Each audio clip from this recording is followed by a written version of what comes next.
Dalam menulis berita, AI mengambil data dari karya jurnalistik yang kredibel merupakan hubungan mutualisme saling menguntungkan. Karena AI dapat menjadi alat yang sangat membantu dalam mengumpulkan data, mencari sumber berita hingga menyusun naskah berita. Termasuk pula dalam menyajikan referensi yang relevan untuk memastikan keakuratan informasi.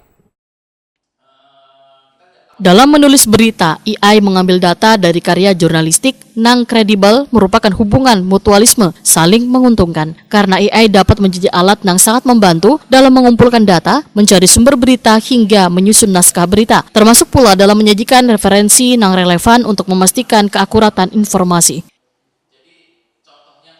Ini disampaikan pakar bidang AI Universitas Telkom Bandung Mahendra Dwi Febri Purbolaksono yang memberikan materi tentang bagaimana memanfaatkan teknologi AI dalam proses jurnalistik di kegiatan Capacity Building Jurnalis Ekonomi Kalimantan Selatan yang dilaksanakan Bank Indonesia didukung Jurnalis Ekonomi Banua Wan Gerakan Nasional Pengendalian Inflasi Pangan di Hotel Kiana Inn Kandangan, Kabupaten Hulu Sungai Selatan, Provinsi Kalimantan Selatan, jelang tengah hari Selasa 24 Juni 2025.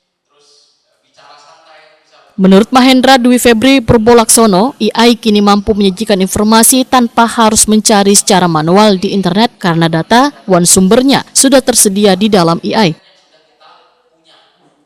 Supaya kada berpotensi plagiat, Mahendra Dwi Febri Purbolaksono meminta insan media untuk melakukan beberapa langkah praktis, diantaranya tentukan topik besar terlebih dahulu, membangun kerangka tulisan secara mandiri, menggunakan dua pendekatan yaitu menulis atau membuat draft lalu disempurnakan dengan bantuan AI, menyusun isi berita berdasarkan kerangka, evaluasi kebenaran sumber berita.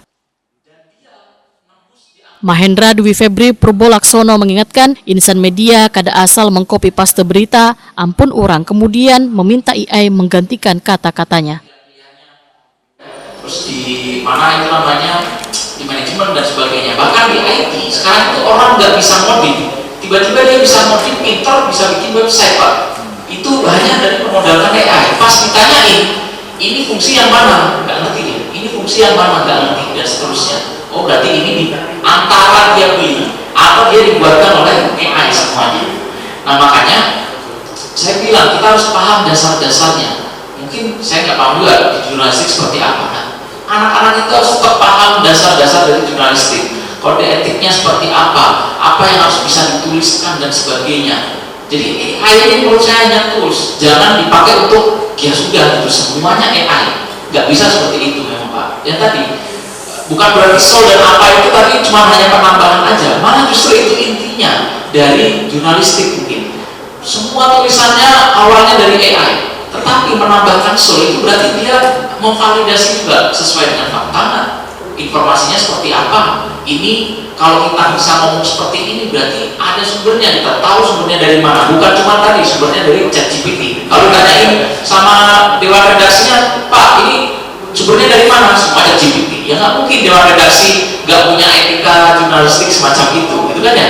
Nah makanya penambahan dari kita itu yang kita harus paham lapangan gitu. Seperti apa kejadiannya itu dan sebagainya. Kita harus memvalidasi langsung bahkan. Atau misalkan oke, kita sudah mendapatkan validasi dari teman kita ini dan seterusnya. Teman kita di lapangan sudah memvalidasi bahwa ini memang benar kejadiannya seperti ini dan seterusnya. Oke, berarti berita ini valid dan seterusnya. Nah ini adalah Kepala Perwakilan Bank Indonesia Provinsi Kalimantan Selatan Fajar Majardi menyatakan, dalam pemaparan narasumber ini ternyata perkembangan AI sudah sangat luar biasa. Bahkan positif dan negatif penggunaannya pun telah disampaikan. Tanggapan dari insan media pun berbeda-beda, namun pada intinya AI dapat digunakan sebagai alat bantu. Ya, ada level pemahaman yang berbeda, ada concern yang ya ada banyak concern yang disampaikan. Namun intinya memang seperti yang disampaikan di pelajaran ini, harapannya teman-teman dapat menggunakan AI ini sebagai alat bantu. Jadi ini sangat baik sekali, tapi dibuka mindsetnya dulu, mindset positif gitu. Mindset positif, karena kalau tanpa dibuka mindset positif ini nggak akan berjalan. Ya gaptek bisa, orang sudah pegang HP pasti pernah googling, orang-orang udah pernah googling itu pasti bisa pakai ini. Nanti dengan pemahaman yang ini harapannya Mahendra bisa menyampaikan juga tahapannya ya biar semua bisa mengikuti. AI ini memang berkembang terus. Pelatihan memanfaatkan teknologi AI sebagai bagian dari upaya meningkatkan kapasitas adaptasi wartawan terhadap perkembangan teknologi ini diikuti oleh 42 jurnalis dari berbagai media di Kalimantan Selatan.